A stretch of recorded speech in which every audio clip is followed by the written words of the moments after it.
All right, so today we are going to walk you guys through ILPAs. We know that that is a pretty big part of what you guys have to make sure that you do regulation-wise for your alternative education programs. And we're still finding that it requires quite a bit of support, which is fine. That's what we are here to do. Hopefully, after today, you'll have maybe a better understanding of some things if you're needing that support on this in this area. So, successful ILPAs in alt-ed programs.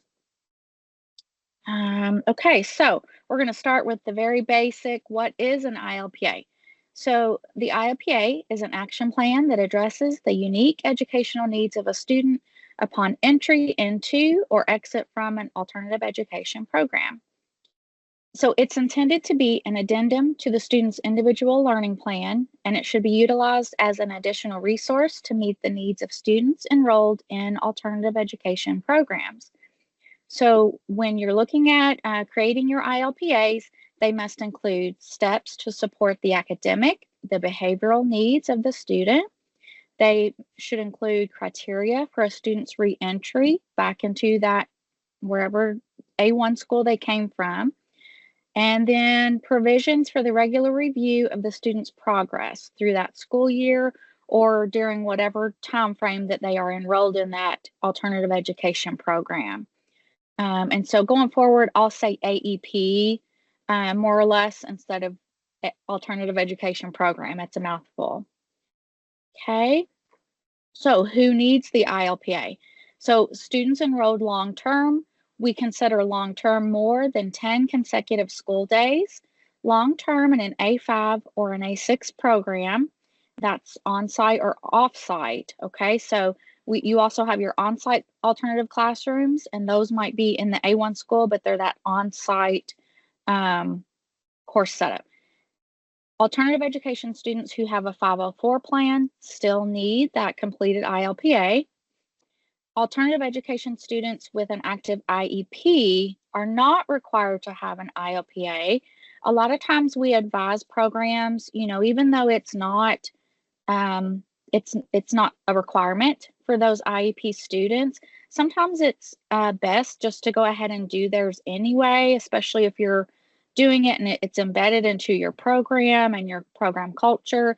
Sometimes just, go ahead and do theirs anyway, but just know it's not a requirement if they do have that IEP, but it is still a requirement if they have the 504 plan. Okay, and then we have linked here.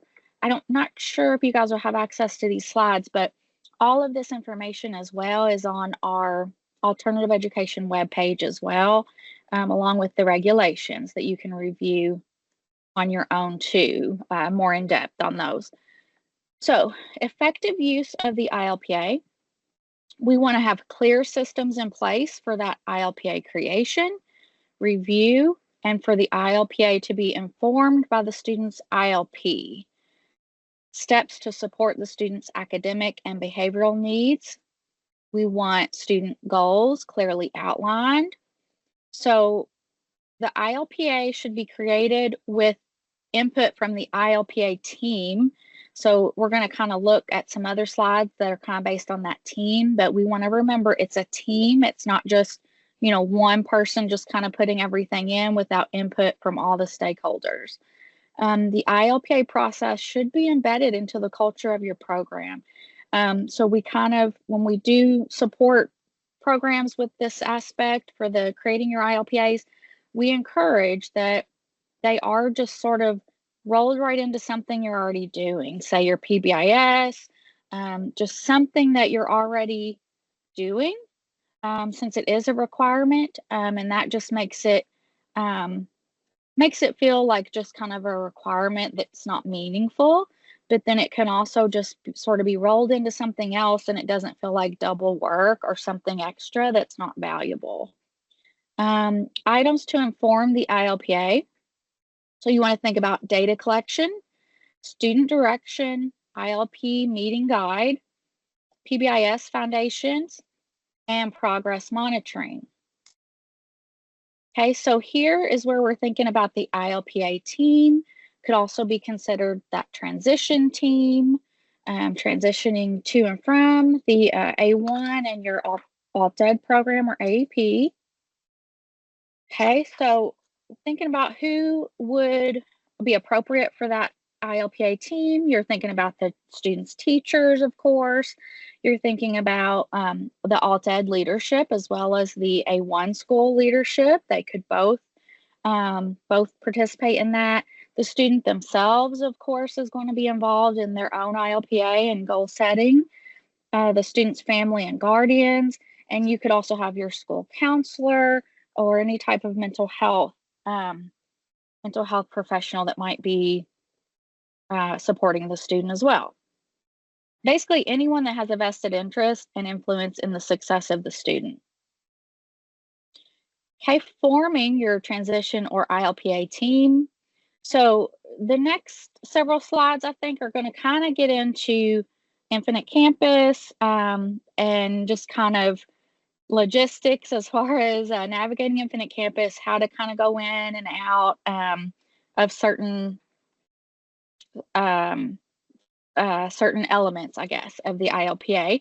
Okay, and so go into the ILPA, the tool search team members tab, reference C of the alternative ILPA data standards.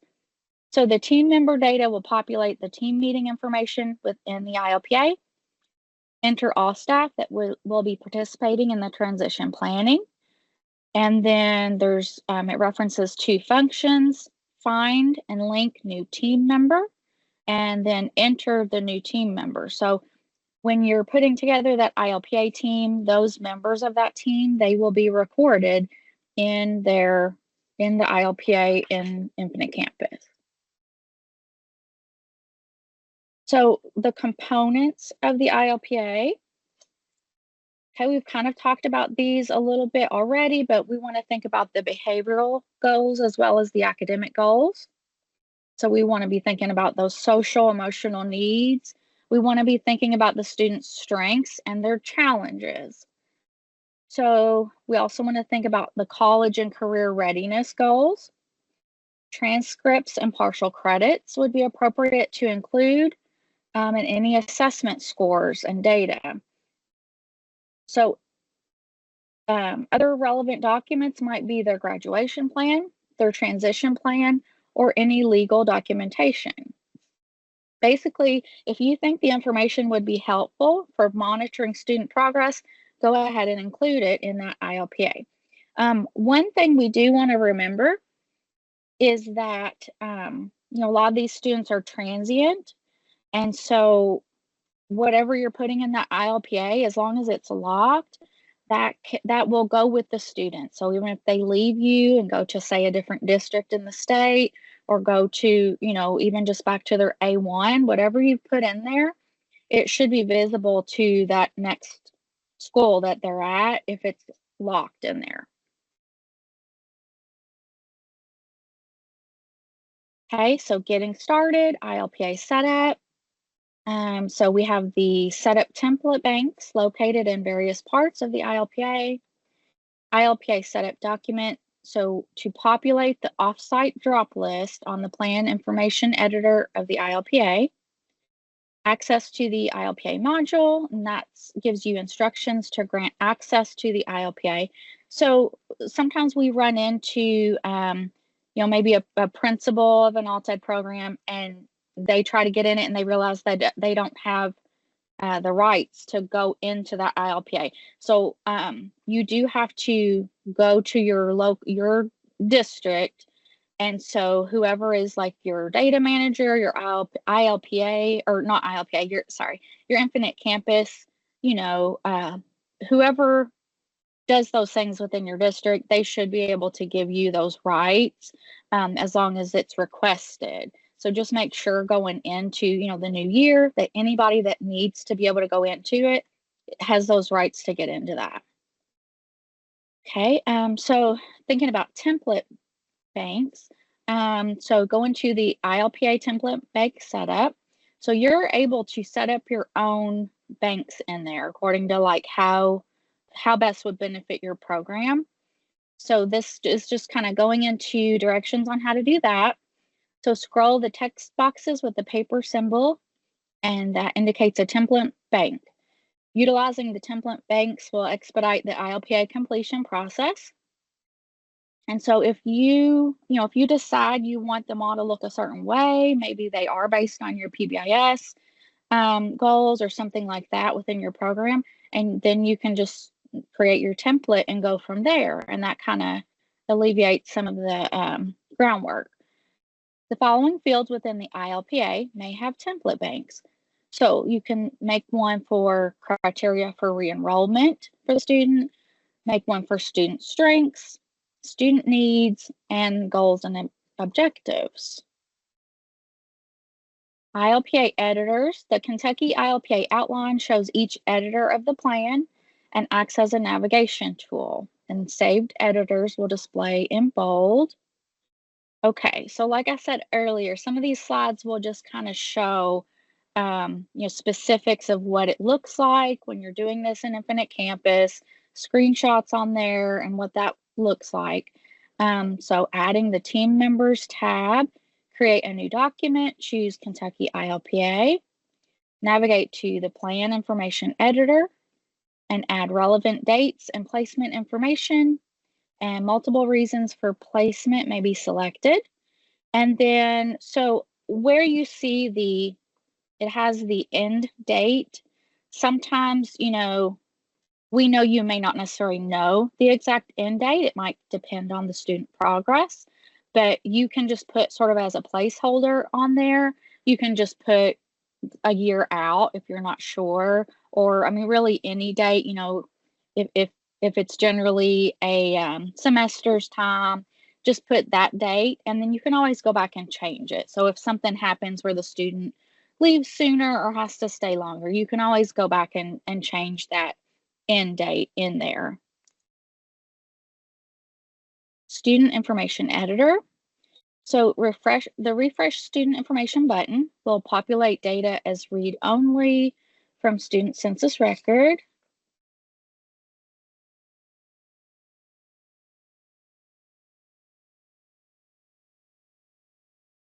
Okay, and this shows the parent guardian information editor. So just like we know Infinite Campus can be kind of tedious, you're just kind of going in and out of different areas there, or different sections.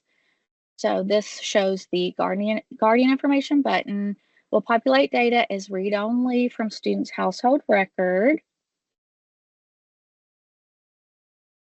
Okay, district and school information editor. So select from the drop list the district name and the school name in which the student is transitioning from, and school details will auto-populate if selection is within that same district. Transition information editor. So the anticipated date of transition will auto-populate from the plan information editor entry. And this section provides an overview of the criteria necessary for the student to meet their transition goal. And this will vary greatly by student and program type. So we know that there are so many different types of programs with different criteria. So within your own program, you need to have that criteria set. And then that's what's going to, let you know what to put there. Okay, criteria for re-enrollment template bank example. So this shows a screenshot of what this would look like in Infinite Campus. And so it's giving us an example of an academic goal. And it says, must show respectful responses to authority, demonstrate a consistent ability to follow school rules, be passing all classes with 70% or higher, be on grade level with their credits, and have compliant attendance. So that is just an example there of what that might look like for the re-enrollment.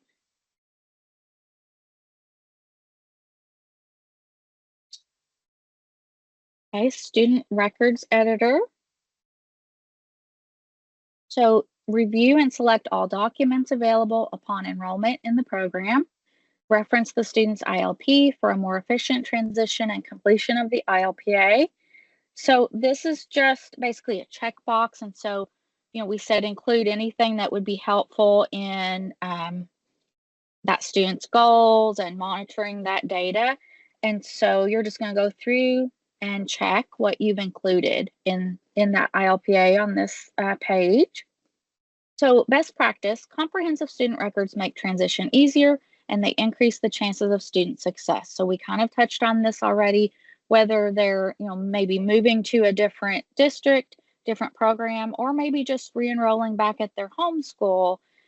It's going to help them. Anything that's done during the time that they're in that AEP, we want to have that recorded. We want to have that in their ILPA. And that way, even when they do go back, their teachers at their A1, they can pull it up, or maybe their principal, somebody should be able to, pull that up later if needed and see what their goals were, what they achieved, what they accomplished while they were in that AEP. Student strengths and needs editor. So record students' academic or behavioral strengths and needs here.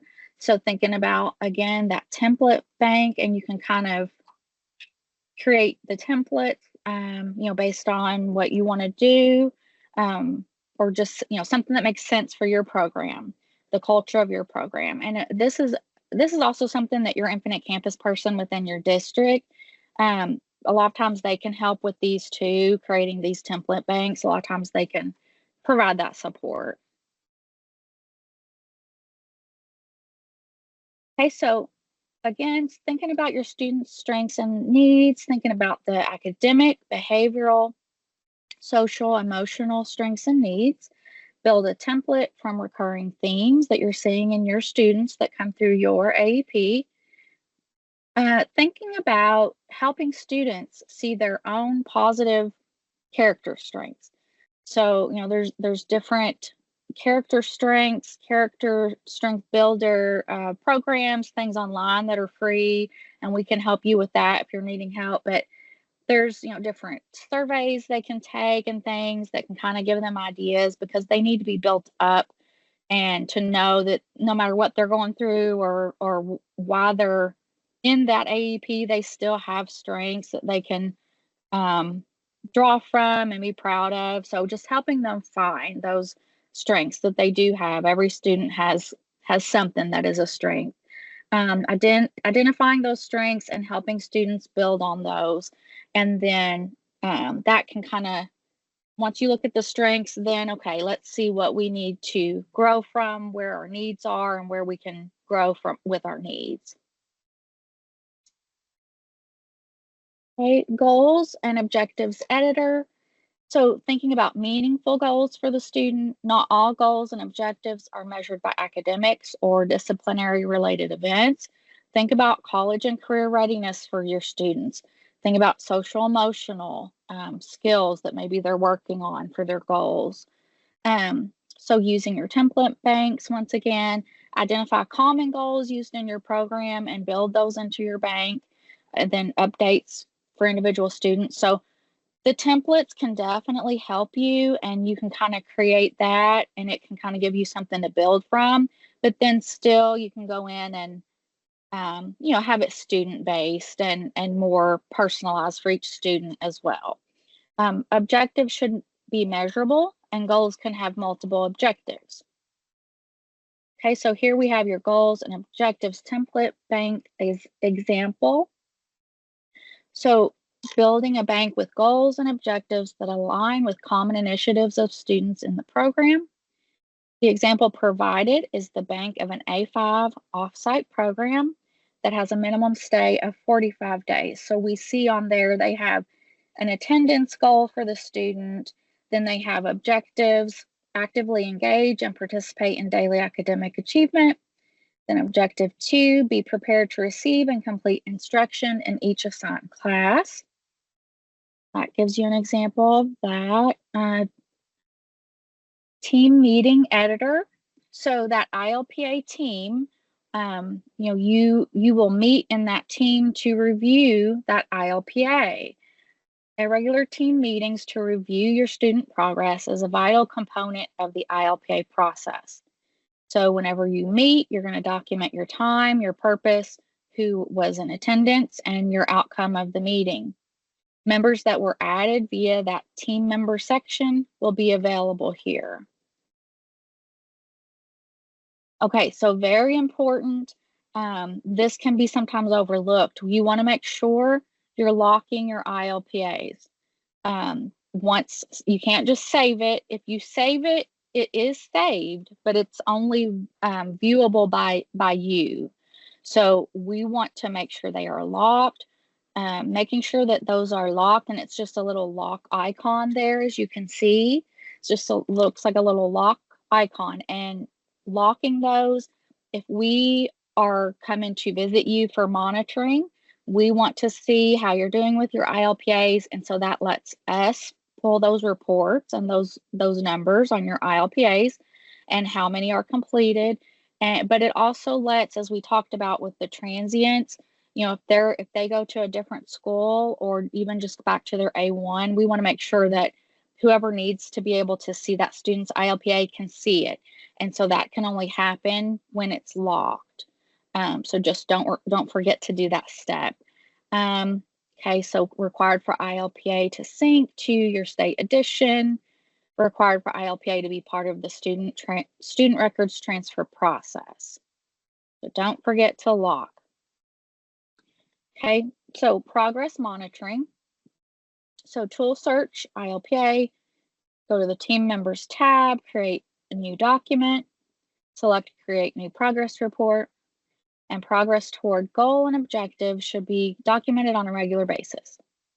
Regular progress monitoring is vital to the success of the ILPA. Plan, act, review progress, make necessary changes, and repeat. So we don't want it to be just kind of an afterthought or just a compliance thing. We want it to be used and be valuable for staff and for students. And we want it to be something that is revisited and goal monitoring, progress monitoring for that student. Okay, so this slide, so we have put together, this is something that we really recently put on the alternative education website for you guys.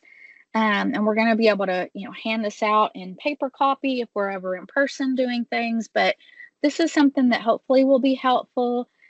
We do have some slides, some different trainings up on the website that reference the ILPA. So that there's quite a bit on there if you kind of go to our website and look for ILPA resources. But this is a new one. So this is your ILPA checklist. And so this hopefully will kind of be a quick reference for you guys to use. Like I said, it's on the website. So this just kind of puts in a nutshell most of the things that I've covered in this session for you, just kind of in a quick reference. And I'm not going to go through all those, all of these things, but just kind of shows you your prep work, what you need to have ready beforehand, and then what you would do in your team meeting for your ILPA. And then again, it has another reminder, super important. Don't forget to lock those ILPAs. ILPAs must be locked in Infinite Campus once completed for the student records to transfer, for syncing of data, and for reporting purposes. So that's why we need them locked. Letitia, I wanted to say real quick, I'm sorry, on your checklist, which is a very good resource. We have added that to the alternative education data standards for 25-26. So when we send those standards out to the district contacts, I'll also put a direct link to that new checklist in there as well, but it is part of the data standards that you'll receive hopefully this week from us. I just want to add that in there. Yeah, thank you, Wendy. And Wendy is our IC person. You guys know her. And so she, is a great resource even for us when it comes to really specific Infinite Campus type questions when we're thinking about doing the ILPAs. So, and then here's our last slide, and it just has our contact information and a few other resources on there.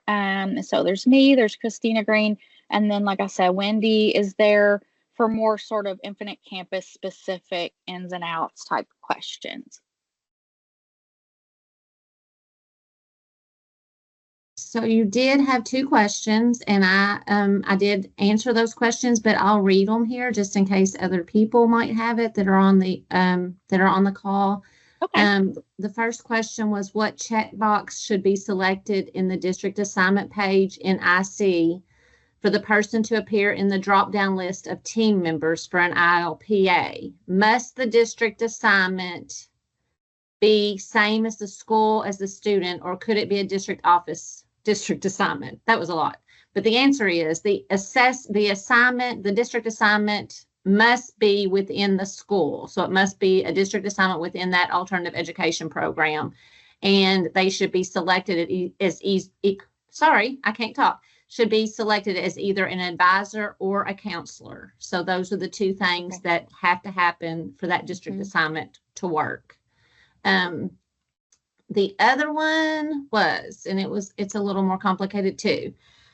Should the end date on the ILPA and the end date on the alternative placement behavior resolution be the same and then go back and change it later? The reason for this question is students sometimes stay longer than anticipated in the AEP due to not fulfilling their goals or absences in the alternative school.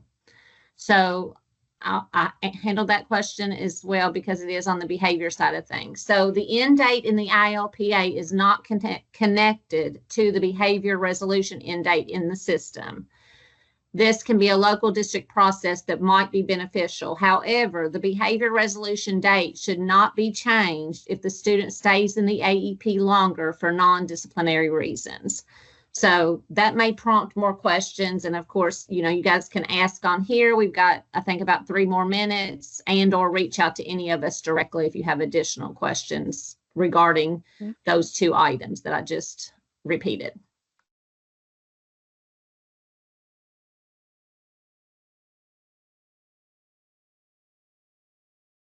Letitia, it doesn't look like we've had any more questions. So.